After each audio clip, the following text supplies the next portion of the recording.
Welcome to updated CA the ultimate solutions for current affairs. আমি সাগরিকা আজ তোমাদের সাথে ডিসেম্বর মাসের সেকেন্ড উইকের কারেন্ট অ্যাফেয়ার্স নিয়ে আলোচনা করব।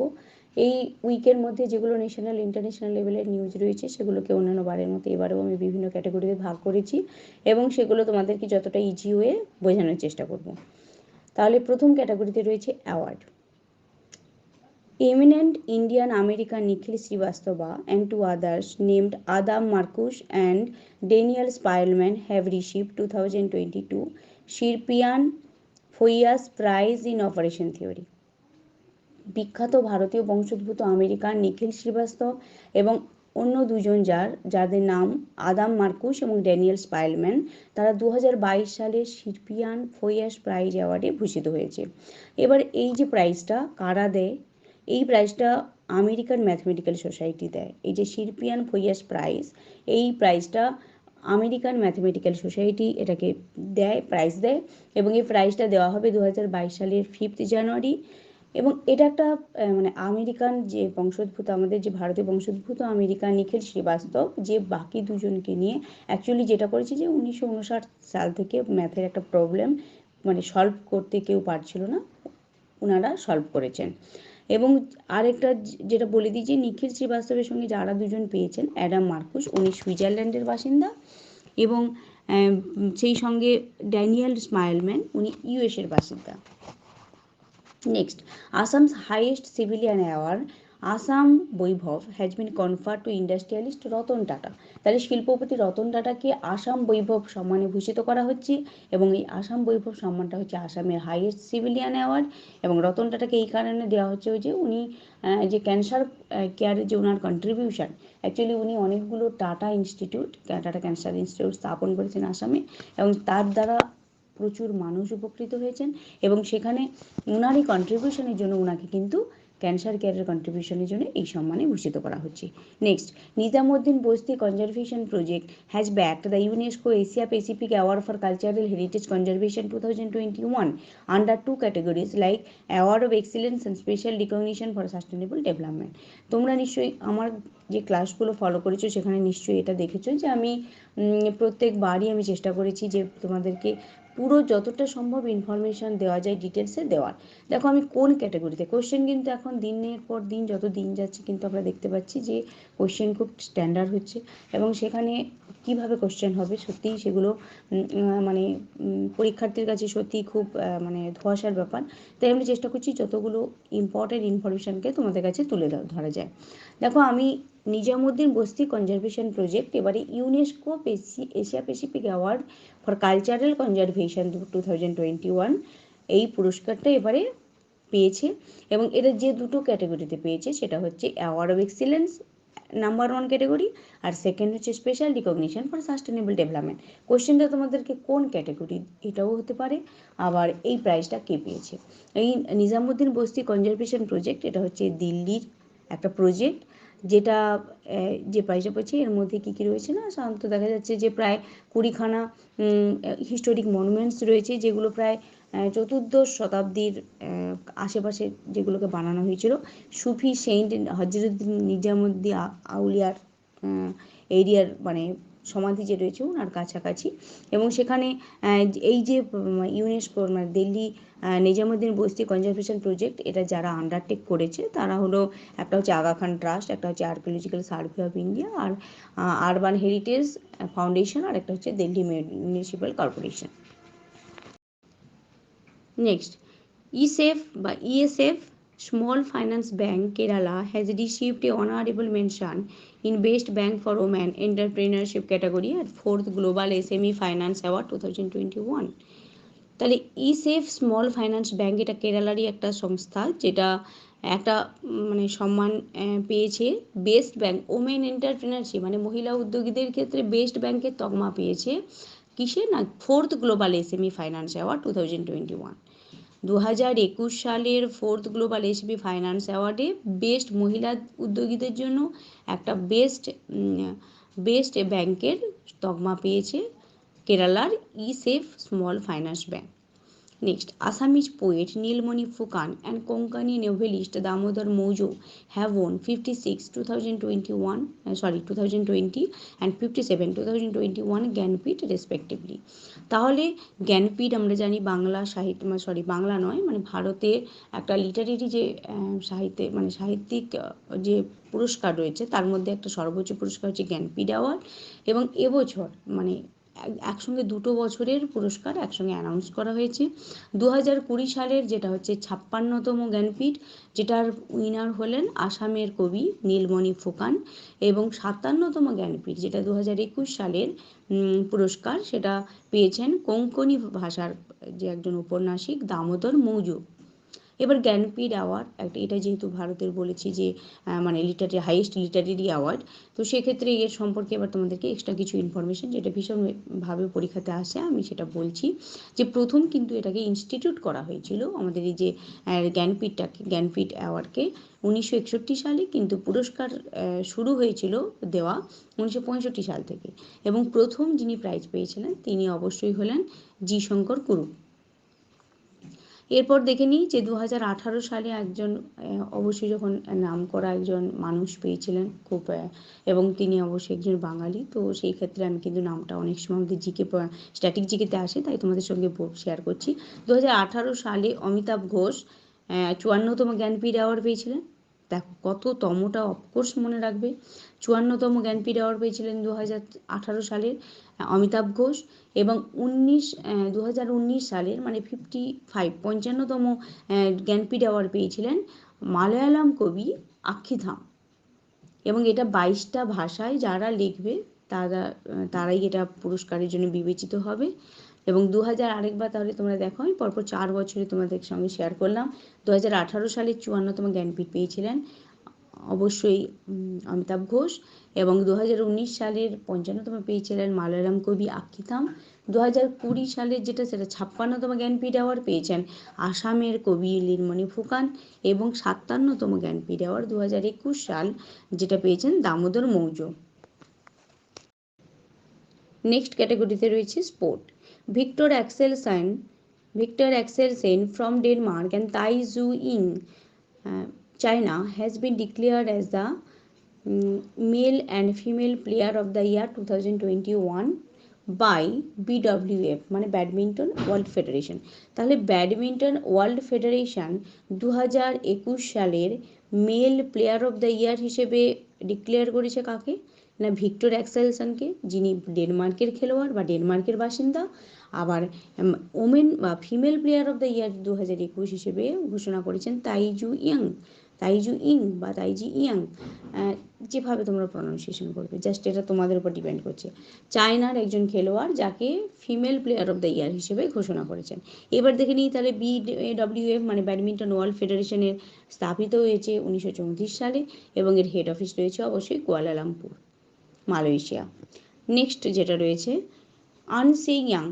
আনসিয়াং South Korea won gold medal and PV Sindhu won silver medal in women's singles title, and Victor Axelsen clinched gold medal in men's singles title at 2021 BWF World Tour finals. তাহলে 2021 সালের badminton world federation world tour ফাইনালসে An Seyoung South কোরিয়ার খেলোয়াড় যিনি স্বর্ণপদক পেয়েছেন, এবং PV সিন্ধু ওখানে রৌপ্য পদক পেয়েছেন মহিলাদের সিঙ্গেলস টাইটেলের ক্ষেত্রে। আর পুরুষ সিঙ্গেলস টাইটেলের ক্ষেত্রে ভিক্টর অ্যাক্সেলসন যিনি ডেনমার্কের বাসিন্দা তিনি স্বর্ণপদক পেয়েছেন। এবং এই খেলাটা BWF ওয়ার্ল্ড ট্যুর ফাইনালস এটা কিন্তু অনুষ্ঠিত হয়েছিল ইন্দোনেশিয়ার বালিতে। Next, Ashleigh Barty has won 2021 WTA player of the year award. Actually WTA এর ফুল ফর্ম যেটা হচ্ছে যে ওমেন্স টেনিস অ্যাসোসিয়েশন WTA। এখানে তাহলে ওমেন্স টেনিস অ্যাসোসিয়েশনে যে 2021 সালে player of the year award জয়ী হয়েছেন কে আশলেখ বার্টি এই মুহূর্তে যদি দেখি আমরা ইনি একজন অস্ট্রেলিয়ার খেলোয়াড়, এবং আশলেখ বার্টি এই মুহূর্তে টেনিসে মহিলাদের ক্ষেত্রে নাম্বার 1 র্যাঙ্ক হোল্ড করে রয়েছে। নেক্সট যদি দেখি যে বাসলেক বাটির পরে যেটা হচ্ছে Barbora Krejcikova received most improve player of the year award. তাহলে most improved player of the year award পেয়েছেন কে না বারবোরা ক্রেজিকোভা। বারবোরা ক্রেজিকোভার 2021 সালের ফ্রেঞ্চ ওপেন জয়ী খেলোয়াড়। নেক্সট যদি দেখি দেখো সেখানে আমার রয়েছে এম্মা রাদুকানু যা named as newcomer of the year award. তাহলে newcomer of the year award পেয়েছেন বা এই সম্মানে ভূষিত হয়েছেন কে এম্মা রাদুকানু। এম্মা রাদুকানুকে WTA newcomer of the year অ্যাওয়ার্ডে ভূষিত করা হয়েছে। Next Russia has bagged Davis cup title 2021 after defeating Croatia by 2-0। তাহলে রাশিয়া ডেভিস কাপ টাইটেল 2021 সালে ডেভিস কাপ যে টাইটেল জয়ী হয়েছেন এবং কাকে পরাজিত করেছে না ক্রোয়েশিয়াকে পরাজিত করেছে 2-0 গোলের ব্যবধানে। তাহলে 2-0 গোলের ব্যবধানে ক্রোয়েশিয়াকে হারিয়ে 2021 সালে ডেভিস কাপ টাইটেল জয়ী হয়েছে রাশিয়া। আর ডেভিস কাপ টাইটেলের ক্ষেত্রে যেটা আর একটা বলতে হবে যে Davis cup title actually men's tennis মানে পুরুষদের টেনিস যেটা সেটা হচ্ছে ডেভিস কাপ এবং এটা মাদ্রিদে হয়েছিল খেলাটা। নেক্সট ক্ষেত্রে দেখো যেটা রয়েছে Lewis Hamilton has backed Saudi Arabian grand Prix title. Saudi Arabian grand Prix title পেয়েছে কে না লুইস হ্যামিল্টন। এবং লুইস হ্যামিল্টন এখানে তাহলে সৌদি আরবিয়ান গ্র্যান্ড প্রিক্স টাইটেলটা জয়ী হয়েছেন। নেক্সট যদি দেখি আর্জেন্টিনা হ্যাজ ওন এফআইএইচ এর পুরো ফুল ফর্ম হচ্ছে international hockey federation men's junior hockey world cup 2021 which was held in Kalinga stadium ওড়িশার কলিঙ্গ স্টেডিয়ামে আর্জেন্টিনা জয়ী হয়েছেন এফআইএইচ এর পুরুষদের জুনিয়র হকি ওয়ার্ল্ড কাপ 2021 এবং এই খেলাটা অনুষ্ঠিত হয়েছিল ওড়িশার কলিঙ্গ স্টেডিয়ামে। নেক্সট দেখো যে এখানে যেটা আরেকটা খুব ইম্পর্টেন্ট ইনফরমেশন তোমাদেরকে দেওয়া রয়েছে যে এই যে খেলাটা 2023 সালের এটা হয়েছে আমাদের তাহলে 12তম এডিশন, যেটা আর্জেন্টিনা জয়ী হয়েছে, এটা 12তম এডিশন এবং জার্মানিকে 4-2 ব্যবধানে হারিয়ে এখানে জিতেছে। এবং 2023 সালের আবার যখন মেন্স জুনিয়র হকি ওয়ার্ল্ড কাপটা অনুষ্ঠিত হবে কোথায় মালয়েশিয়ার কুয়ালালামপুরে। এই খেলাটা 2 বছর অন্তর হয়। Next India has defeated New Zealand in test series by 1-0 and T20 series by 3-0। তাহলে আমরা জানি যে যখন T20 ওয়ার্ল্ড কাপ কমপ্লিট হয়ে গেল তারপর ভারত নিউজিল্যান্ডের টেস্ট সিরিজ এবং T20 সিরিজ হয়েছে, ভারতেই খেলাটা অনুষ্ঠিত হয়েছে এবং যেখানে ভারত দুটো জায়গাতেই জিতেছে এবং সেখানে নিউজিল্যান্ডকে টেস্ট সিরিজে 1-0 ব্যবধানে এবং T20 সিরিজে 3-0 ব্যবধানে হারিয়েছে। যেটা বলি এরপর নেক্সট রয়েছে left arm spinner Ajaz Patel became third bowler to pick 10 wickets in a single test innings. তাহলে আজাজ প্যাটেল যিনি লেফট আর্ম স্পিনার তিনি তৃতীয় বোলার হয়েছেন যিনি একটা সিঙ্গেল টেস্ট ইনিংসে 10 উইকেট নিয়েছেন। এইভাবে তাহলে প্রথম যিনি এই রেকর্ডটি করেছিলেন তিনি হলেন ভারতের অনিল কুম্বলে এবং সেকেন্ড হলেন ইংল্যান্ডের জিম লেকার। এবং এটি টেস্ট ম্যাচটা ভারত এবং নিউজিল্যান্ডের মধ্যে হয়েছিল মুম্বাইতে এবং যেখানে এই left arm spinner Ajaz Patel এই ধরনের একটা রেকর্ড করেছেন। Next books and authors 1971 charge of the Gorkhas and other stories Rachna Bisht Rawat. তাহলে দেখো এই যে বইটা 1971 charge of the Gorkhas and other stories এই বইটি লিখেছে Rachna Bisht Rawat. Next public service ethics এই বইটি লিখেছে Prabhat Kumar. Next at home in the universe Balakrishna Madhur. The midway battle Modi's roller coaster second term. তাহলে এখানে কি বলা হচ্ছে মিডওয়ে ব্যাটল, এইটুকু মনে রাখলেই হবে। এটা হচ্ছে বইটা কার ওপর লেখা না Modi's roller coaster second term, Gautam Chintamani. Next important days 4th December Indian navy day. তাহলে ভারতীয় নৌবাহিনী দিবস হিসেবে সেলিব্রেট করা হচ্ছে 4th ডিসেম্বরকে এবং এবছর একটা থিম রাখা হয়েছে সেটা হচ্ছে Indian navy combat ready credible and cohesive. তাহলে আরেকবার বলে দিই যে ইন্ডিয়ান নেভি ডের থিমটা যেটা রাখা হয়েছে Indian navy combat ready credible and cohesive. Next হচ্ছে 5th ডিসেম্বরকে সেলিব্রেট করা হয়েছে ওয়ার্ল্ড সয়েল ডে। 5th ডিসেম্বরকে সেলিব্রেট করা হয়েছিল ওয়ার্ল্ড সয়েল ডে হিসেবে। 6th ডিসেম্বরকে সেলিব্রেট করা হয়েছে মৈত্রী দিবস হিসেবে এবং 7 ডিসেম্বরকে সেলিব্রেট করা হচ্ছে, এক হচ্ছে আর্ম ফোর্সেস ফ্ল্যাগ ডে, আর একটা হচ্ছে ইন্টারন্যাশনাল সিভিল অ্যাভিয়েশন ডে। এবং ইন্টারন্যাশনাল সিভিল অ্যাভিয়েশন ডে একটা থিম রেখেছে, সেই থিমটা হলো advancing innovation for global aviation development. Advancing innovation for global aviation development. 8 December SAARC charter day, 8 December SAARC charter day হিসেবে celebrate করা হয়। সার্ক, যার full form south Asian association for regional cooperation, এবং এটাকে সূচনা করা হয়েছিল 1985 সালে। Next 9 December international anti corruption day, 9 ডিসেম্বরকে ইন্টারন্যাশনাল অ্যান্টি করাপশন ডে হিসেবে সেলিব্রেট করা হয়। 10 ডিসেম্বর হিউম্যান রাইটস ডে, মানে মানবাধিকার দিবস, এবং 10 ডিসেম্বর আলফ্রেড নোবেল, যার নামে আমাদের নোবেল পুরস্কার দেওয়া হয়, ওনার মৃত্যুবার্ষিকী। এবং ওই দিন যাদেরকে যে বছর সিলেক্টেড করা হয় নোবেল প্রাইজ অ্যাওয়ার্ডের জন্য, তাদেরকে নোবেল প্রাইজ তাদের হাতে তুলে দেওয়া হয়।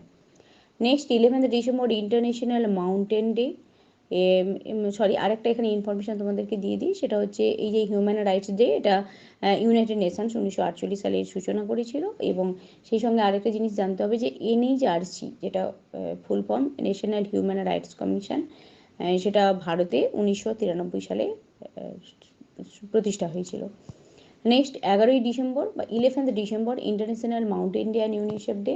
তাহলে 11 ডিসেম্বরকে ইন্টারন্যাশনাল মাউন্টেন ডে এবং ইউনিসেফ ডে হিসেবে সেলিব্রেট করা হয়। নেক্সট যেটা স্লাইডে রয়েছে, যেটা আমার, সেটা economy. IDFC First Bank has announced the launch of First Private Infinite, the country's first ever stand-alone metal debit card in partnership with Visa। তাহলে দেশের এখনো পর্যন্ত প্রথম কোনো মেটাল ডেবিট কার্ড ভিসার সঙ্গে পার্টনারশিপ করে IDFC ফার্স্ট ব্যাংক লঞ্চ করেছে। এবং IDFC ফার্স্ট ব্যাংকের headquarter Mumbai, Maharashtra. Next, Punjab National Bank has launched PNB Pride CRMD module tool for differently abled employees। যারা ডিফারেন্টলি এবলড এমপ্লয়িজ রয়েছে, যে কর্মচারীরা রয়েছে যারা, তাদের জন্য PNB pride CRMD module apps launch করেছে PNB. Next, Fitch ratings has slashed India's economic growth forecast to 8.4% in financial year 22 and raise 10.3% for financial year 23। তাহলে ফিচ রেটিংস এখন যেটা কমিয়েছে, ভারতের যে ইকোনমিক গ্রোথের যে ফোরকাস্ট করেছে, সেখানে দেখাচ্ছে যে এই মুহূর্তে ভারতের ইকোনমিক গ্রোথ রেটটা ফাইন্যান্সিয়াল ইয়ার 22, মানে এখানে ফাইন্যান্সিয়াল ইয়ার 2021 থেকে 22, যেটা কারেন্ট ফাইন্যান্সিয়াল ইয়ার, সেখানে 8.4%, এবং এটাকে ফাইন্যান্সিয়াল ইয়ার 23, মানে 2022 থেকে 23 সালে যে ফাইন্যান্সিয়াল ইয়ারটা রয়েছে, সেখানে এটা বেড়ে 10.3 পর্যন্ত হতে পারে। নেক্সট, অ্যাকর্ডিং টু আরবিআই, মানে আরবিআই রিপোর্ট অনুযায়ী Gujarat became India's leading manufacturing hub. Manufacturing ক্ষেত্রে যদি দেখি, এই মুহূর্তে গুজরাট টপ র্যাঙ্কে রয়েছে, এবং সেকেন্ড পজিশনে অফকোর্স রয়েছে তামিলনাড়ু, সেকেন্ড পজিশনে রয়েছে মহারাষ্ট্র, এবং থার্ড পজিশনে তামিলনাড়ু। এবং এখানে দেখা যাচ্ছে যে প্রায় গ্রোথটা যে এই মুহূর্তে কত হয়েছে গুজরাটের, 15.9%। দেখা যাচ্ছে ফাইন্যান্সিয়াল ইয়ার 12 থেকে 20, মানে 12 থেকে 20, এটাতে প্রায় 5.11 লাখ করোড় গ্রোথ হয়েছে। Next, person in news.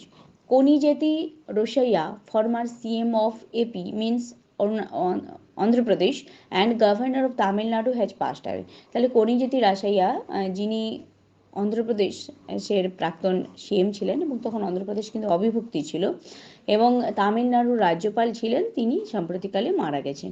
World's oldest test cricketer Eileen Ash passed away. তাহলে বিশ্বের সবচেয়ে বয়স্কতম টেস্ট ক্রিকেটার এইলিন অ্যাশ মারা গেছেন। Next, Walt Disney has selected Susan Arnold as its chairman. Susan আর্নল্ডকে তাদের চেয়ারম্যান হিসেবে নির্বাচিত করেছে Walt Disney. Pradeep Shah has been appointed as chairman of national asset reconstruction company, মানে NARC, national asset reconstruction company chairman হিসেবে নিয়োগ করা হয়েছে প্রদীপ শাহকে। Oravel stays limited has appointed Rajneesh Kumar as it's strategic group adviser. তাহলে ওয়ো স্টেজ লিমিটেড, মানে যেটাকে ওয়ো বলা যেতে পারে, বা ওরাভেল স্টেজ লিমিটেড, এটা অ্যাকচুয়ালি একটা global travel technology platform, global travel technology platform, যারা রজনীশ কুমারকে তাদের স্ট্র্যাটেজিক গ্রুপ অ্যাডভাইসার হিসেবে নিয়োগ করেছে, এবং রজনীশ কুমার হলেন SBI ব্যাংকের প্রাক্তন chairman. FICCI has selected Sanjiv Mehta as its president. FICCI Sanjiv মেহতাকে তাদের প্রেসিডেন্ট হিসেবে নির্বাচিত করেছে। সঞ্জীব মেহতা যাকে রিপ্লেস করে এসছেন, তিনি হলেন উদয় শঙ্কর, এবং ফিকি ফিকি স্থাপিত হয়েছিল 1927 সালে জিডি বিড়লা ও পুরুষোত্তম দাস ঠাকুর দাসের সহায়তায়। Next, union government has appointed Alka Upadhyay as chairperson of national highway authority of India. একটা কথা তোমাদের এখানে বলে রাখি যে এই যে আলকা উপাধ্যায়, এটা অ্যাকচুয়ালি আমি ইন্ডিয়ান এক্সপ্রেস, ফাইন্যান্সিয়াল এক্সপ্রেস বা economic Times, the Hindu, Times of India এইসব পেপার থেকে তো কালেক্ট করি। তো যেহেতু আমাদের হিন্দুস্তান, তো সেখানে যেসব নামগুলো আসে ওখানে অ্যাকচুয়ালি হিন্দি ভার্সানেই আসে। ইংলিশ পত্রিকা হলেও হিন্দি ভার্সানেই লেখাটা হয়, সেই কারণে এখানে অলকা হয়েছে, এখানে কোনো ভুল লেখা হয়নি। আর এটা আমাদের বাংলাতে কিন্তু অলকা, ঠিক আছে। অলকা উপাধ্যায়কে ইউনিয়ন গভর্নমেন্ট মানে আমাদের কেন্দ্রীয় সরকার ন্যাশনাল হাইওয়ে অথরিটি অফ ইন্ডিয়ার চেয়ারপারসন হিসেবে নিয়োগ করেছেন। তাহলে national highway authority of India, যেটা একবার দেখিনি যে কত সালে স্থাপিত করা হয়েছিল, 1988 সালে। Next, Sanjay Bandyopadhyay has been appointed as chairman of inland waterways authority of India, যেটাকে আমরা এক কথায় বলতে পারি IWAI, inland waterways authority of ইন্ডিয়ার চেয়ারম্যান হিসেবে সঞ্জীব বন্দ্যোপাধ্যায়কে অ্যাপয়েন্ট করা হয়েছে। তাহলে সঞ্জীব বন্দ্যোপাধ্যায় অ্যাপয়েন্ট করা হয়েছে এখানে কিসের না, IWAI মানে inland waterways authority of India, যেটা 1986 সালে তৈরি করা হয়েছিল এবং অবশ্যই যার head office Noida. Next, Sunil Arora was invited to join the board of advisor at the international institute for democracy and electoral assistance, যাকে আমরা শর্ট ফর্মে আইডিয়া বলতে পারি। তাহলে international institute for democracy and electoral অ্যাসিস্ট্যান্সের বোর্ড অফ অ্যাডভাইসারে যোগদান করার জন্য আহ্বান জানানো হয়েছে সুনীল অরোরাকে। আমরা জানি যে সুনীল অরোরা নামটা আমাদের কাছে ভীষণ ইম্পর্টেন্ট, কারণ ইনি 23তম chief election commissioner of India, ভারতের 23তম চিফ ইলেকশন কমিশনার ছিলেন ভারতের। Next, Adama Barrow has been re-elected as president of Gambia. গাম্বিয়ার প্রেসিডেন্ট হিসেবে পুনরায় নির্বাচিত হয়েছেন আদামা ব্যারো। এবার তাহলে গাম্বিয়ার একটা দেখে নিই, যে গাম্বিয়াটা যার ক্যাপিটাল হচ্ছে বাঞ্জুল এবং তার কারেন্সি হচ্ছে dalasi. Capital Banjul, currency dalasi. Next, Unix has named Jasprit Bumrah as its brand ambassador. তাহলে ইউনিক্স জসপ্রীত বুমরাকে তার ব্র্যান্ড অ্যাম্বাসেডার হিসেবে মনোনীত করেছে। ডক্টর সুরেশ যাদব, ED of Serum Institute of India has passed away. ED মানে এনফোর্সমেন্ট ডিরেক্টরেট, তাহলে সিরাম ইনস্টিটিউট অফ ইন্ডিয়া যেটা পুনেতে হেড অফিস রয়েছে, তার এনফোর্সমেন্ট ডিরেক্টরেট ছিলেন ডক্টর সুরেশ যাদব, যিনি মারা গেছেন। এবারে সিরাম ইনস্টিটিউট অফ ইন্ডিয়া সম্পর্কে যেটা বলে দিই, যেটা এটার যে ফাউন্ডার, এটা অ্যাকচুয়ালি প্রতিস্থাপিত হয়েছিল 1966 সালে এবং ফাউন্ডার ছিলেন সাইরাস পুনাওয়ালা এবং বর্তমানের সিও হলেন আদার পুনাওয়ালা। এটা একটা বায়োটেকনোলজি এবং বায়োফার্মাকিউটিক্যালস কোম্পানি, যেখানে বিভিন্ন ধরনের আমাদের ভ্যাকসিনগুলো তৈরি হচ্ছে। আমরা জানি এই মুহূর্তে ওখানে যেটা কোভিশিল্ড যেটা তৈরি হচ্ছে আমাদের সিরাম ইনস্টিটিউট অফ ইন্ডিয়াতে, এই কোভিশিল্ডটা হচ্ছে অ্যাস্ট্রাজেনেকা, যেটা অক্সফোর্ড ইউনিভার্সিটির তরফ থেকে যেটা বানানো হয়েছিল অ্যাস্ট্রাজেনেকা, তারই যেটা ভারতে যেটা বানানো হচ্ছে সেটা হচ্ছে কোভিশিল্ড। এছাড়া কোভ্যাক্সিন বানানো হচ্ছে ভারত বায়োটেক, যেটা হায়দ্রাবাদে অবস্থিত, এবং স্পুতনিক ভি রাশিয়ার, যেটা রেড্ডি ল্যাবরেটরিতে হায়দ্রাবাদের বানানো হচ্ছে। Next, Ittira Davis has been appointed as MD এবং CEO of Ujjivan small finance bank. Ujjivan small finance ব্যাঙ্কের এমডি মানে ম্যানেজিং ডিরেক্টর এবং সিইও হিসেবে নিয়োগ করা হয়েছে ইত্তিরা ডেভিসকে। এবং এই যে উজ্জীবন স্মল ফাইন্যান্স ব্যাঙ্কের হেডকোয়ার্টার রয়েছে কর্ণাটকের ব্যাঙ্গালোরে। Next, India's first women psychiatrist Sarada Menon passed away. তাহলে ভারতের প্রথম মহিলা মনোবিদ হলেন সারদা মেনন, যিনি সাম্প্রতিককালে মারা গেছেন। নেক্সট রয়েছে science and technology. India will have 9 nuclear reactors by 2024 and new nuclear project will be set up in Gorakhpur, Haryana, যেটা হচ্ছে 9th নম্বর। তাহলে ভারতের মধ্যে 2024 সালের মধ্যে ভারতে যে নিউক্লিয়ার রিয়েক্টর রয়েছে বা নিউক্লিয়ার পাওয়ার প্ল্যান্ট রয়েছে তার সংখ্যাটা 9 হয়ে যাবে। এবং যেটা একদম নিউলি সেট আপ হচ্ছে যে প্রজেক্টটা বা যেটা নবম নিউক্লিয়ার প্ল্যান্ট, সেটা স্থাপিত হবে কোথায় না, হরিয়ানার গোরখপুরে। তাহলে আমরা এখানে একটু যদি দেখে নিই যে আমাদের কোন কোন জায়গাতে 9টা যে আমাদের টোটাল যে নিউক্লিয়ার পাওয়ার প্ল্যান্ট সেটা কোথায় কোথায় রয়েছে। দেখো, প্রথম যেটা মনে রাখতে হবে যে ভারতের শুধু নয়, এশিয়ার ফার্স্ট নিউক্লিয়ার রিয়েক্টর, যেটা ওল্ডেস্ট বলা যেতে পারে, অপসরা, এবং সেটা কোথায় রয়েছে? অবশ্যই মুম্বাইতে। এছাড়া যেটা রয়েছে Kaiga nuclear power plant Karnataka, Kakrapar nuclear power plant Gujarat, Kudankulam nuclear power plant Tamil Nadu, এবং যেটা হচ্ছে কালাপক্কম, যেটা চেন্নাইতে অবস্থিত, Kalpakkam nuclear power reactor Tamil Nadu চেন্নাইতে অবস্থিত। এছাড়া তারাপুর অ্যাটমিক পাওয়ার স্টেশন যেটা রয়েছে মুম্বাইতে, আর যেটা একদম লেটেস্ট, যেটা হরিয়ানার গোরখপুরে স্থাপিত হবে, যেটা নতুন নিউক্লিয়ার পাওয়ার প্রজেক্ট। নেক্সট এরপর আসছে আমি ইউএই মানে ইউনাইটেড আরব এমিরেটস, সংযুক্ত আরব আমির শাহী has signed a deal with France for 80 Rafale fighter jet, মানে 80টা রাফায়েল ফাইটার জেটের জন্য সংযুক্ত আরব আমির শাহী ফ্রান্সের সঙ্গে একটা ডিলিংস বা একটা চুক্তি করেছে। এবং তাহলে ভারতের, তাহলে আমরা এখানে যে জিনিসটা আগে দেখে নিতে হবে যে তাহলে ভারতের হাতে কতগুলো, আমরা জানি ভারতেও রাফায়েল ফাইটার জেট রয়েছে, এবং কতগুলো রয়েছে, ভারত এখান থেকে 36টার জন্য ডিল করেছে ফ্রান্সের সঙ্গে। 2016 সালে এই ডিলটা হয়েছিল এবং 59,000 কোটি টাকার বিনিময়। এবং এই যে রাফায়েল ফাইটার জেট, এটা তৈরি করে কোন কোম্পানি? Dassault aviation company.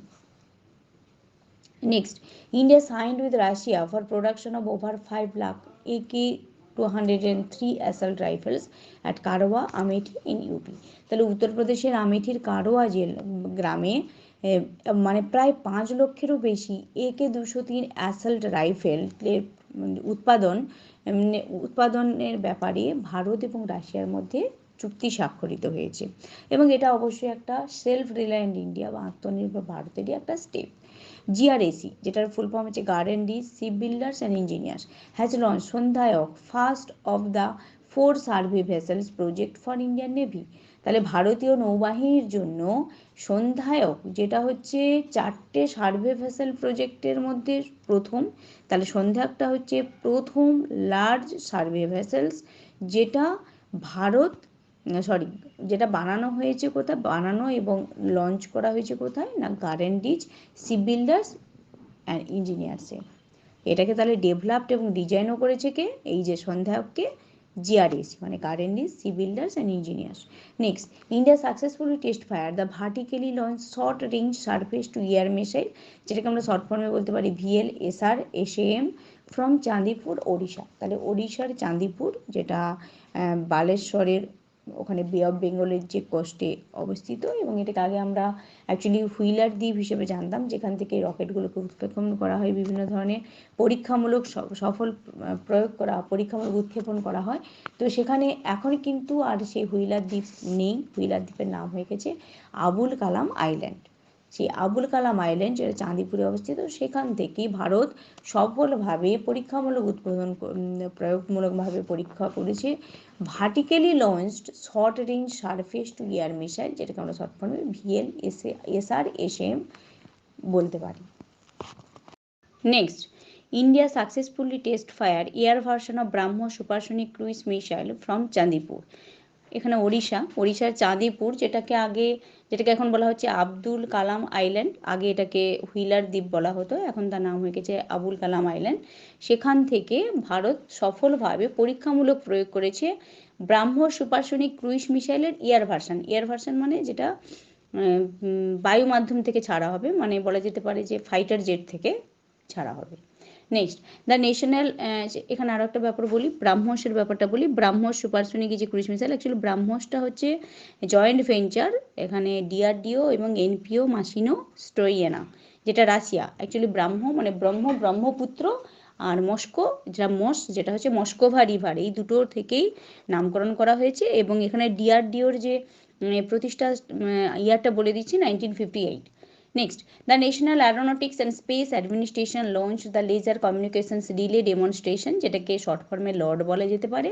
আর একটা হচ্ছে NASA US naval research laboratory, naval research laboratory, সেটার নাম হচ্ছে UVSC মানে ultraviolet spectrocoronagraph pathfinder from Cape Canaveral space station Florida US। তাহলে US-এর ফ্লোরিডাতে রয়েছে কেপ ক্যানাভেরাল স্পেস স্টেশন, সেখান থেকে নাসা লঞ্চ করেছে দুটো দুটো প্রোগ্রামকে, যেটা হচ্ছে একটা হচ্ছে লর্ড, যেটা হচ্ছে লেজার কমিউনিকেশনস রিলে ডেমনস্ট্রেশন, আর একটা হচ্ছে ইউভিএসসি। এটা হচ্ছে ইউভিএসসিটা হচ্ছে নাসা ইউএসের একটা naval research laboratory, ultraviolet স্পেকট্রোকরোনোগ্রাফ।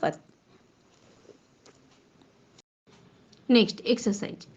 PANEX 21 is humanitarian assistance and disaster relief exercise which will be held among BIMSTEC countries in Pune. তাহলে ইন্ডিয়ার পুনেতে প্যানেক্স 21 এক্সারসাইজ অনুষ্ঠিত হচ্ছে, এবং এই প্যানেক্স 21টা কী ধরনের এক্সারসাইজ? একটা humanitarian assistant disaster relief exercise. Actually যখন আমাদের বিভিন্ন ন্যাচারাল ডিজাস্টার হচ্ছে, তখন বিভিন্ন যে বিমস্টেকের দেশগুলো রয়েছে তারা নিজেদের মধ্যে কিভাবে তারা সহযোগিতা করবে, তার একটা জয়েন্ট প্ল্যানিংটাকে করা হচ্ছে, যাতে রিজিওনাল একটা কোঅপারেশন তৈরি করা হচ্ছে, যে ন্যাচারাল ডিজাস্টারে বিমস্টেক কান্ট্রিজগুলো একে অপরকে সাহায্য করবে। তাই এখানে দেখো হিউম্যানিটেরিয়ান, এটাকে বলা হয়েছে assistance and disaster relief exercise. এবং এই যে বিমস্টেক কান্ট্রিজগুলো রয়েছে, কোন দেশগুলো বিমস্টেক কান্ট্রিজের আওতায় আসছে? India, Bangladesh, Nepal, Myanmar, Sri Lanka, Thailand, Bhutan, এই দেশগুলো মিলেই কিন্তু তৈরি হচ্ছে বিমস্টেক। এবার এই বিমস্টেক কান্ট্রিজে তাহলে কতগুলো কান্ট্রিজ টোটাল রয়েছে? না, এখানে টোটাল 7টা দেশ রয়েছে। Next, a joint military exercise named X-ECUVAR in 11th edition has been conducted between Indian Maldives and Kadhu Island, মালে। তাহলে মালে মানে আমরা জানি মালদ্বীপের রাজধানী মালে, এবং এখানে মালদ্বীপের রাজধানী মালেতে এখানে যে কাদ্ধু আইল্যান্ড রয়েছে, সেখানে ভারত এবং মালদ্বীপের মধ্যে এক্স-একুভারিন একটা জয়েন্ট মিলিটারি এক্সারসাইজ, যার 11th এডিশন অনুষ্ঠিত হচ্ছে। এবং এই যে একুভারিন কথাটার মানে হচ্ছে কিন্তু ফ্রেন্ডস। এবং আমরা আরেকটা জিনিস এখানে দেখে নিই তাহলে, যে মালদ্বীপের রাজধানী মালে, এবং এখানকার প্রেসিডেন্টের নাম হচ্ছে ইব্রাহিম মোহাম্মদ সালেহ, আর রুফিয়া, মালের যে মালদ্বীপের যে কারেন্সি, সেটা হচ্ছে রুপিয়া। নেক্সট রয়েছে national news. PM Modi, Prime Minister Modi laid the foundation stone for Delhi-Dehradun Economic Corridor project at cost of 8300 crore। তাহলে 8300 কোটি টাকার মূল্যের একটা দিল্লি দেহরাদুন ইকোনমিক করিডোর প্রজেক্টের শিলান্যাস করেছেন ভারতের মাননীয় প্রধানমন্ত্রী নরেন্দ্র দামোদর দাস মোদী। এবার একটু তোমাদেরকে বলে দিই যে দিল্লি দেহরাদুন ইকোনমিক করিডোর প্রজেক্টটা অ্যাকচুয়ালি ভারতের মানে উত্তরাখণ্ডে যে আমাদের ভারতীয় সরকারের তরফ থেকে আমাদের প্রধানমন্ত্রী 11টা প্রজেক্টের একটা মানে একটা টার্গেট নিয়েছেন, যেখানে 11টা প্রজেক্টকে লঞ্চ করা হবে, এবং সেখানে 18,000 কোটি টাকার মূল্যের, যার মধ্যে দিল্লি দেহরাদুন প্রজেক্ট যেটা, এটা প্রায় 8300 কোটি টাকা এখানে ব্যয় করা হচ্ছে, যেটা প্রায় 46% অ্যামাউন্ট। এবং এর ফলে কী হবে না, দিল্লি থেকে যে দেহরাদুনের যে যাতায়াত যে সময়টা, এটা প্রায় কমে যাবে। কত? প্রায় দেখা যদি যায় যে 3.5 ঘন্টা প্রায় কমে যাবে। 6 ঘন্টা লাগতো আগে, এখন এটা দেখা যাবে যে 6 ঘন্টার পরিবর্তে এটা লাগবে 2.5 ঘন্টা। Okay. Next, 22nd Hornbill Festival has begun at Naga Heritage Village, Kisama, about 12 কিমি from Kohima, capital of Nagaland। তাহলে নাগাল্যান্ডের ক্যাপিটাল কোনটা? না, কোহিমা, যেখানে কি করা যাচ্ছে না, যেটা থেকে প্রায় 12 কিলোমিটার দূরত্বেই কিসামা, যেটা হচ্ছে একটা নাগা হেরিটেজ ভিলেজ, সেখানে 22তম হর্নবিল ফেস্টিভ্যাল শুরু হয়েছে। তাই হর্নবিল ফেস্টিভ্যাল কোন রাজ্যের? অবশ্যই নাগা উপজাতির, এটা নাগাল্যান্ডেরই একটা উৎসব। এবং এটা কোথায় অনুষ্ঠিত হয়েছে না, এটা কিসামা বলে একটা ভিলেজ রয়েছে, নাগা হেরিটেজ ভিলেজ, যেখানে এর উদ্বোধন হয়েছে, শুরু হয়েছে। Next, president has inaugurated the centennial year celebration of public accounts committee in parliament. তাহলে পার্লামেন্টের যে পাবলিক অ্যাকাউন্টস কমিটি রয়েছে, তারা 100তম যে উদযাপন এবারে সূচনা করেছেন কে? না, আমাদের মাননীয় রাষ্ট্রপতি রামনাথ কোবিন্দজি। তো রামনাথ কোবিন্দজি এখানে কী করেছেন না, পাবলিক অ্যাকাউন্টস কমিটির যে শতবর্ষ সেলিব্রেশন পার্লামেন্টে তার সেলিব্রেশন শুরু করেছেন। এই মুহূর্তে আমরা যদি দেখি যে প্যাকের চেয়ারপারসন কে রয়েছেন, প্যাকের চেয়ারপারসন রয়েছে কংগ্রেসের একজন সাংসদ, এখানে তার নাম হচ্ছে অধীর রঞ্জন চৌধুরী। এবং আমরা জানি যে পাবলিক অ্যাকাউন্টস কমিটি, এখানে যাকে চেয়ারম্যান করা হবে তিনি অবশ্যই বিরোধী দলনেতা হতে হবে। তাকে মানে যে সরকার গড়বে যে দল, সেই দলের কেউ থাকতে পারবে না, যেহেতু পাবলিক অ্যাকাউন্টস কমিটি একটা জনগণের টাকার হিসেব থাকে। তো সেই কারণে এখানে কিন্তু অবশ্যই তাকেই চেয়ারম্যান করা হবে যিনি বিরোধী দলনেতা হবেন, এবং বিরোধী দল যাকে সিলেক্ট করবে, বিরোধী দলনেতা ঘোষণা করবে, তিনিই হবেন। নেক্সট এবার যদি একটা কথা বলি যে বিভিন্ন কমিটিগুলো আমরা জন্য রয়েছে, এস্টিমেট কমিটি, প্যাক কমিটি, আমাদের লোকসভা রাজ্যসভার বিভিন্ন কমিটি রয়েছে। তো সেখানে প্যাক কমিটিতে কতজন রয়েছে না, টোটাল এখানে মেম্বার রয়েছে 22 জন, 15 জন এবং 7 জন, মানে লোকসভা 15 জন এবং রাজ্যসভা থেকে 7 জন।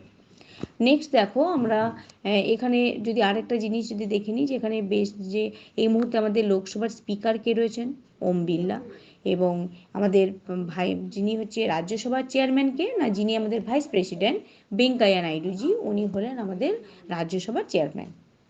নেক্সট প্রেসিডেন্ট হয়ে গেছে এটা। নেক্সট যেটা রয়েছে, the new species of butterfly named the chocolate border flitter was discovered in north Sikkim and it scientific name is Zographetus dzonguensis. তাহলে এখানে দেখো আমাদের যে একটা প্রজাপতির নতুন প্রজাতি পাওয়া গেছে, যেটাকে নামকরণ করা হয়েছে চকোলেট বর্ডার ফ্লিটার হিসেবে, এবং এই নতুন প্রজাতির বাটারফ্লাইটাকে কোথায় আমাদের পাওয়া গেছে, আবিষ্কার কোথায় করা হয়েছে না, নর্থ সিকিম বা উত্তর সিকিমে, এবং এর একটা সায়েন্টিফিক নাম রয়েছে যেটা হচ্ছে জোগ্রাফেটাস জঙ্গুয়েন্সিস।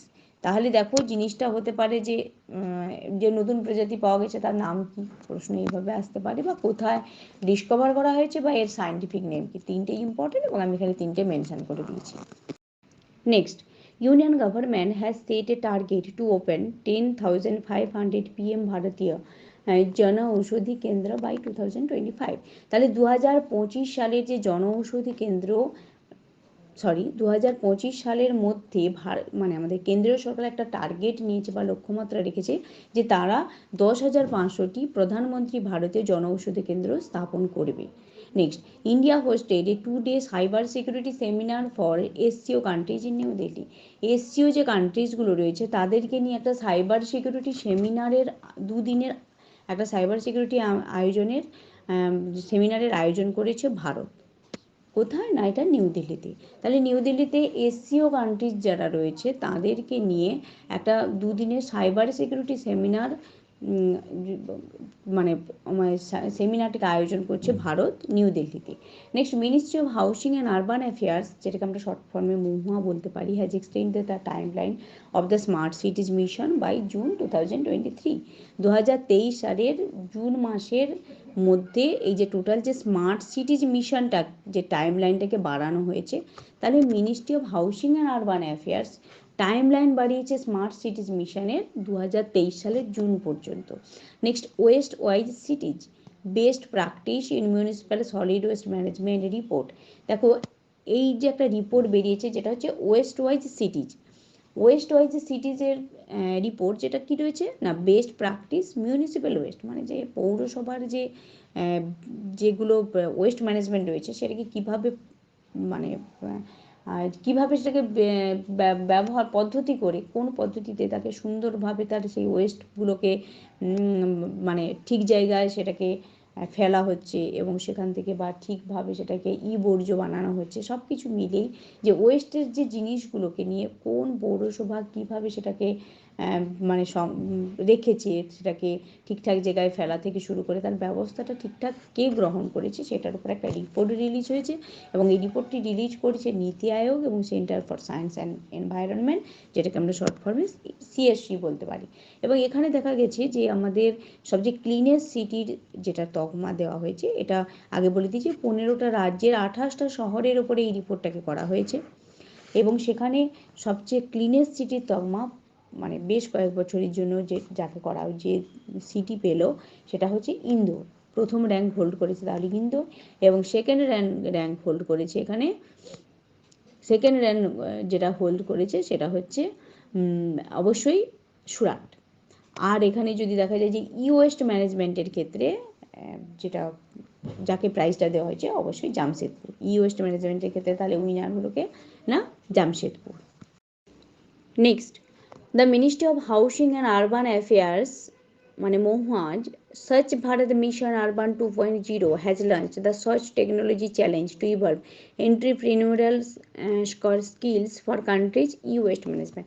অ্যাকচুয়ালি আমাদের দেশের যে এই বর্জ্য ব্যবস্থাপনার ক্ষেত্রে খুব উদ্যোগী দক্ষতা মানে তুলে ধরা রয়েছে, মানে তুলে ধরতে উদ্যোগী দক্ষতাকে স্বচ্ছ টেকনোলজি চ্যালেঞ্জ লঞ্চ করেছে। কে করেছে না মহুয়াজের স্বচ্ছ Bharat mission urban 2.0। Next, national commission for national commission for next যেটা রয়েছে ন্যাশনাল কমিশন ফর ওমেন, যাকে আমরা শর্ট ফর্মে NCW বলতে পারি, has launched a pan India capacity building program named she's change maker. তাহলে সিজ চেঞ্জ মেকার এটা হচ্ছে একটা pan India capacity building program, যেটা কে লঞ্চ করেছে না NCW মানে national commission for women. National commission for women তারা প্যান ইন্ডিয়া ক্যাপাসিটি বিল্ডিং নামে একটা প্রোগ্রাম লঞ্চ করেছে, যেটার নাম সিজ চেঞ্জ মেকার। এখানে তাহলে এর মূল উদ্দেশ্যটা কি রয়েছে? এখানে অ্যাকচুয়ালি মূল উদ্দেশ্যটা রয়েছে যে যারা গ্রাসরুট লেভেলের ওমেন পলিটিক্যাল লিডার রয়েছে তাদের লিডারশিপ দক্ষতাকে ইমপ্রুভ করার জন্য এই ধরনের একটা প্রোগ্রামকে লঞ্চ করা হয়েছে। এবং NCW যেটা ন্যাশনাল কমিশন ফর ওমেন, এটা ইউনিয়ন গভর্নমেন্টের একটা স্ট্যাচুটারি বডি। এটাকে 1992 সালের 31শে জানুয়ারি এর সূচনা হয়েছিল এবং এর বর্তমান চেয়ারম্যান হচ্ছে অবশ্যই রেখা শর্মা। নেক্সট, কাজু valley wetland has been declared as 16th bird sanctuary of Tamil Nadu and henceforth it will be called as কাজু ভ্যালি বার্ড স্যাংচুয়ারি। দেখো, কাজু ভ্যালি জলাভূমিটাকে তামিলনাড়ুর 16তম বার্ড স্যাংচুয়ারি হিসেবে ঘোষণা করা হয়েছে এবং এইভাবে এটা এখন থেকে এটাকে কি বলে জানা যাবে বা কি বলে এটা নামকরণ করা হচ্ছে যে কাজু ভ্যালি বার্ড স্যাংচুয়ারি হিসেবে এটাকেই জানা যাবে। নেক্সট দেখো, যেটা বলে দিচ্ছি যে তামিলনাড়ু যেহেতু এসছে তাহলে তামিলনাড়ুতে এই মুহূর্তে আমাদের CM কে রয়েছেন অবশ্যই স্ট্যালিন এবং গভর্নর রয়েছেন N Ravi. Next, Konyaks are largest ethnic tribe of Nagaland. নাগাল্যান্ডের লার্জেস্ট এথনিক ট্রাইব যেটা কোনটা না কনিয়াক্স। অ্যাকচুয়ালি এর মধ্যে যেটা তোমাদেরকে এটা আমার শেয়ার করার যেটা মূল উদ্দেশ্য, যে কয়েকদিন আগে তোমরা যেটা পেপারে পড়েছো সকলে, যে যখন নাগাল্যান্ডের কিছু গ্রামবাসী যারা কন্যাক উপজাতি তারা কি করেছিল, একটা কয়লা খনি থেকে কাজ করে বাড়ি ফিরছিল আর তাদের পিক আপ ভ্যানে করে বাড়ি ফিরেছিল এবং যারা ওখানে মানে সেনা কমান্ডোই ছিল তাদের কাছে খবর ছিল যে অরুণাচল প্রদেশ থেকে ওখানে জঙ্গি ঢুকবে। তো তারা কি করেছিল না জঙ্গি ভেবে তাদেরকে গুলি করে। আবার যখন গ্রামবাসীরা চড়াও হয়, যখন জানতে পেরে তখন সেখানেও তারা গুলি চালায়, তখন কিছু গ্রামবাসী মারা যায়। এভাবে মোটামুটি প্রায় 16 জন মতো মারা গিয়েছে। এটার উপর স্বরাষ্ট্রমন্ত্রী বিবৃতি দিয়েছিলেন যে ভুল বোঝাবুঝির কারণে এটা একটা মিস্টেক হয়ে গেছে, মিস্টেকের কারণে এটা হয়েছে। এবং আকসপাকে আবার বিরোধীদের তরফ থেকে আকসপাকে ওখানে তুলে নেওয়ার জন্য চাপ দেওয়া হচ্ছিল বিভিন্নভাবে, যে মানুষের মানে সাধারণ যে বেঁচে থাকার ক্ষমতায় আমাদের সরকার কেড়ে নিতে চেয়েছে, এগুলো বিভিন্ন যেভাবে বিরোধী দলরা যেভাবে মন্তব্য করে এভাবে বিভিন্ন মন্তব্য করা হয়েছিল। যাই হোক, এগুলো আমাদের জানার নয়, জাস্ট আমি ঘটনাটা তোমাদেরকে বললাম বা শেয়ার করলাম যাতে তোমরা জিনিসটা মনে করতে পারো। সেই কারণেই কিন্তু কন্যাক যে উপজাতি এটা ইম্পর্টেন্ট, যেটা কোন রাজ্যের উপজাতি জাস্ট এটা, এবং বা লার্জেস্ট এথনিক ট্রাইব তাহলে নাগাল্যান্ড হবে। Next, Tokyo Olympic gold medalist Neeraj Chopra has been declared as the most searched personality in India on Google for the year of 2021। তাহলে 2021 সালের মানে গুগলের সবচেয়ে বেশি ভারতের যে ব্যক্তিকে সবচেয়ে বেশি সার্চ করা হয়েছে তিনি হলেন নীরজ চোপড়া। এবং টোকিও অলিম্পিক যেটা আমাদের 2020-তে হওয়ার কথা ছিল এবং যেটা 2021-এর জুলাইয়ের লাস্ট উইক থেকে আগস্টের ফার্স্ট উইক পর্যন্ত যেটা অনুষ্ঠিত হয়েছিল, সেখানে একমাত্র ভারত থেকে যিনি সোনা পেয়েছেন তিনি নীরজ চোপড়া এবং তিনি হলেন একজন javelin thrower. Next, Union Cabinet has approved the funding and implementation of Ken-Betwa interlinking project at cost of 44,605 crore। তাহলে আমাদের যে কেন্দ্রীয় মন্ত্রিসভা তারা অনুমোদন দিয়েছে কেন বেতুয়া যে দুটো যে ইন্টারলিঙ্কিং প্রজেক্ট মানে দুটো নদীকে যে কানেক্ট করা হচ্ছে তার যে প্রজেক্টটা তারা যে অনুমোদন দিয়েছে সেটাকে তার ফান্ডিং এবং ইমপ্লিমেন্টেশন করার জন্য। সেখানে কতটা অ্যামাউন্টের না 46,605 কোটি টাকা। এটা খরচ হবে এই দুটো নদীকে লিঙ্কিং করার যে প্রজেক্টটা নেওয়া হয়েছে সেটার ফান্ডিং এবং ইমপ্লিমেন্টেশনের জন্য যে টাকাটা অনুমোদন করেছে ইউনিয়ন ক্যাবিনেট, তার অ্যামাউন্টটা হচ্ছে 44,605 কোটি। এর মধ্যে সেন্টার দেবে প্রায় 39,317 কোটি। এবং আর আমরা যদি বাকিটা দেখে নিই যে সেখানে কত আসছে না, আমাদের গ্র্যান্টিংয়ের ক্ষেত্রে যেটা পাচ্ছে সেখান থেকে প্রায় 36,290 কোটি এবং লোন আসছে 3,027 কোটি টাকা। যাই হোক, এটা ইম্পর্টেন্ট নয়, কিন্তু এটা ইম্পর্টেন্ট যে 44,605 কোটি টাকা যে এখানে একটা অনুমোদন দেওয়া হয়েছে এই টাকাটাকে কেন বেতোয়া ইন্টারনেট লিঙ্কিং প্রজেক্টের জন্য। আরেকটা কথা বলি, কেন বেতোয়া এই দুটোই কিন্তু আমাদের Yamuna tributary river. Next, a memorial museum is being built by Haryana government at Ambala to honor the martyrs of the 1857 uprising. মানে 1857 সালে আমরা জানি সিপাহী বিদ্রোহ হয়েছিল। সেই সিপাহী বিদ্রোহতে যারা প্রাণ উৎসর্গ করেছিলেন তাদেরকে সম্মান জানানোর জন্য হরিয়ানা গভর্নমেন্ট একটা মেমোরিয়াল মিউজিয়াম বানাতে চলেছে। কোথায় না, আম্বালাতে। Next, The Haidarpur wetland has been recognized as 47th Ramsar Site of India. তাহলে কোশ্চেনটা দেখো, এটা হতে পারে যে ভারতে এই মুহূর্তে কতগুলো রামসর সাইট রয়েছে না, 47টা রামসর সাইট রয়েছে। বা যদি বলা হয় লেটেস্ট রামসর সাইট কোনটা, সেটা হবে হায়দারপুর ওয়েটল্যান্ড। হায়দারপুর জলাভূমিকে ভারতের 47তম রামসর সাইট হিসেবে স্বীকৃতি দেওয়া হয়েছে। Next, West Bengal government has launched Palki ambulance in Alipurduar district to carry local patients. Actually যদি দেখছি পশ্চিমবঙ্গ সরকার পালকি অ্যাম্বুলেন্স পরিষেবা আলিপুরদুয়ার জেলায় লঞ্চ করেছেন, বা শুরু করেছেন, যেটা হচ্ছে লোকাল যেসব রোগী থাকছে তাদেরকে বহন করে নিয়ে যাওয়ার জন্য। আলিপুরদুয়ার যে জেলা, এটা আমরা জানি যে এটা একটা অভয়ারণ্য, বিভিন্ন এখানে প্রচুর অভয়ারণ্য রয়েছে, বনভূমি রয়েছে। তো সেখানে অ্যাকচুয়ালি বক্সারের যে 11টা গ্রামে জরুরি পরিষেবা পৌঁছে দেওয়ার জন্য এই পরিষেবাটা ওয়েস্ট বেঙ্গল গভর্নমেন্ট এই পালকি অ্যাম্বুলেন্স পরিষেবা শুরু করেছে। Next, according to world inequality report 2022 released by world inequality lab, India is now among most unequal countries in the world. তাহলে বিশ্বের যেসব আনইকুয়ালিটিস কান্ট্রিজ রয়েছে তার মধ্যে ভারত রয়েছে। এবং সেখানে এই রিপোর্টটা কে লঞ্চ করেছে, এই যে 2022-এর ওয়ার্ল্ড ইনইকুয়ালিটি রিপোর্ট, এটা কিন্তু লঞ্চ করেছে ওয়ার্ল্ড ইনইকুয়ালিটি ল্যাব। দেখো আমি প্রত্যেকটা রিপোর্ট এবং কে লঞ্চ করেছে সেটাও মেনশন করেছি, তোমরা এইগুলো কিন্তু খুব নজর দিয়ে পড়াশোনা করবে। Next, according two Lois report, India rank 4th most powerful country in Asia Pacific reason. তাহলে এশিয়া প্যাসিফিক রিজিয়নের 4র্থতম যদি মোস্ট পাওয়ারফুল কান্ট্রি র্যাঙ্কে ধরে রয়েছে না ইন্ডিয়া। এবং এই রিপোর্টটা কে রিলিজ করেছে না, লোইস রিপোর্ট। লোইস রিপোর্ট অনুসারে এশিয়া প্যাসিফিক কান্ট্রিতে 4th মোস্ট পাওয়ারফুল কান্ট্রি হচ্ছে ইন্ডিয়া। এবং তার প্রথমে যে 3টে দেশ রয়েছে, ফার্স্ট অবশ্যই ইউএস, নেক্সট চায়না এবং তারপর রয়েছে Japan. Next, international news. Cambridge Dictionary has announced perseverance as its word of the year 2021. তাহলে 2021 সালের ওয়ার্ড অফ দ্য ইয়ার হিসেবে ঘোষণা করা হয়েছে পারজারভারেন্সকে, এবং এটা কে করেছে না, কেমব্রিজ ডিকশনারি। তাহলে কেমব্রিজ ডিকশনারি 2021 সালে ওয়ার্ড অফ দ্য ইয়ার হিসেবে ঘোষণা করেছে পারজারভারেন্সকে। Next, European Union and India will set up clean energy and climate partnership. Clean energy এবং ক্লাইমেট পার্টনারশিপকে সেট আপ করবে ইউরোপিয়ান ইউনিয়ন এবং ভারত। তাহলে ইউরোপিয়ান ইউনিয়নকে সম্পর্কে একটু এবার তোমাদেরকে বলি। এটার হেড অফিস অবশ্যই ব্রাসেলস, এবং এটা মেম্বার রয়েছে 27 কান্ট্রিজ। এটা আমরা জানি কয়েকদিন আগে ব্রেক্সিট ছিল, যে Britain exist from European union. তো ইউরোপিয়ান ইউনিয়ন থেকে ব্রিটেন যখন বেরিয়ে এসেছে তখন এর বর্তমান মেম্বার সংখ্যা হয়ে গেছে 27। তার আগে কিন্তু এখানে 28 ছিল, বলে এটাতে একটু তোমরা ভালো করে এটাতে একটু কেয়ারফুল হবে। নেক্সট যেটা বলছি যে ইউরোপিয়ান ইউনিয়নের এই মুহূর্তে প্রেসিডেন্ট যিনি, তার নাম হলো Ursula von der Leyen. Ursula Leyen, এটা মনে রাখলেই হবে।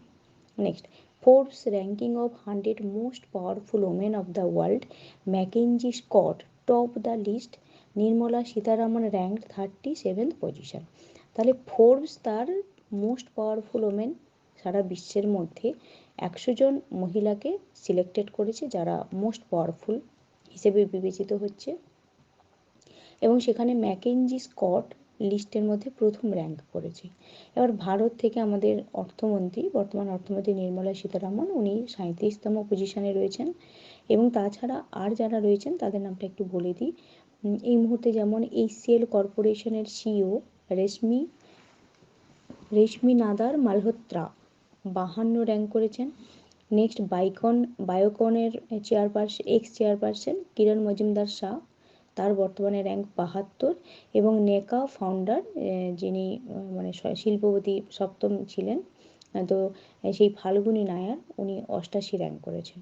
Next, Xiomara Castro has been elected as the first female president of Honduras.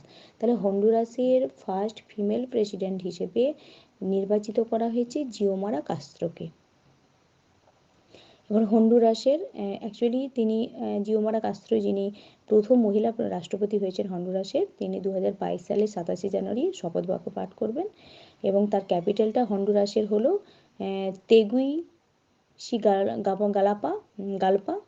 তেগুইশিগালপা R Honduran লেম্পিরা, এটা হচ্ছে তার মুদ্রা। এটা নর্থ আমেরিকার একটা দেশ।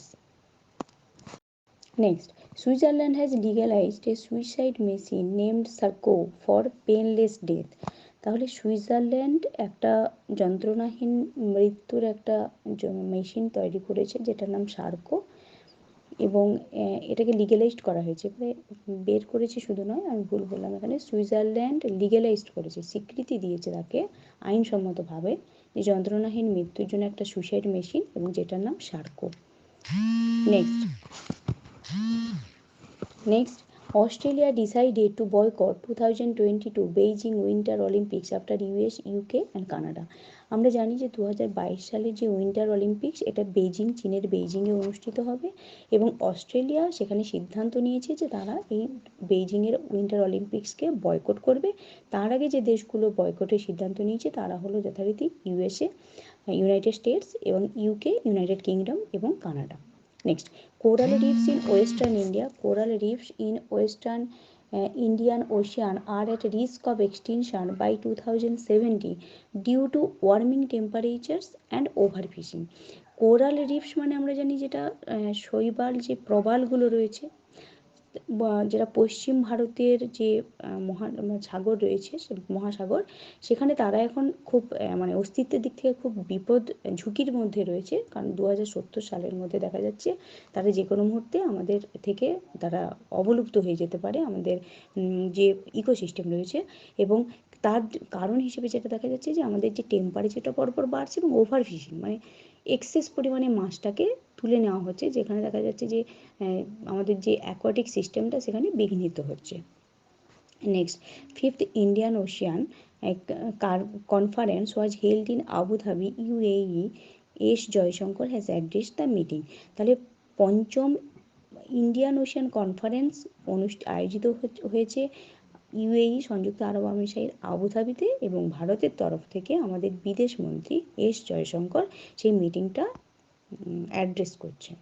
Next, Olaf Scholz has been selected as Germany chancellor replacing Angela Merkel. আমরা অ্যাঞ্জেলা মর্কেল নামটার সঙ্গে খুব পরিচিত। উনি প্রায় 16 বছর ধরে জার্মানির চ্যান্সেলর ছিলেন, এবং ওনাকে রিপ্লেস করে এখন বর্তমানে যিনি জার্মানির চ্যান্সেলর হয়েছেন, নির্বাচিত হয়েছেন, ওনার নাম হলো ওলাফ স্কোলজ।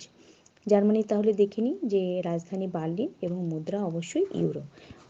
বন্ধুরা, আজকে আমি আমার এই উইকের সেকেন্ড উইক, যেটা ডিসেম্বরে 5 ডিসেম্বর থেকে 11 ডিসেম্বর পর্যন্ত, আমি আমার যে ন্যাশনাল ইন্টারন্যাশনাল লেভেলের নিউজগুলো তোমাদের সাথে শেয়ার করেছি। আশা করি তোমাদের ভালো লেগেছে। আগামী দিনে আবার দেখা হবে অন্য ভিডিও নিয়ে। এখন আসি, তোমরা ভালো থেকো। তবে হ্যাঁ, তার আগে আরেকটা কথা তোমাদের মনে করিয়ে দিই, তোমরা আমার চ্যানেলটিকে অনেক অনেক সাবস্ক্রাইব করবে, পরিচিতদের মধ্যে শেয়ার করবে, এবং কমেন্ট করে জানাবে কেমন লেগেছে। আজ আসি, বাই।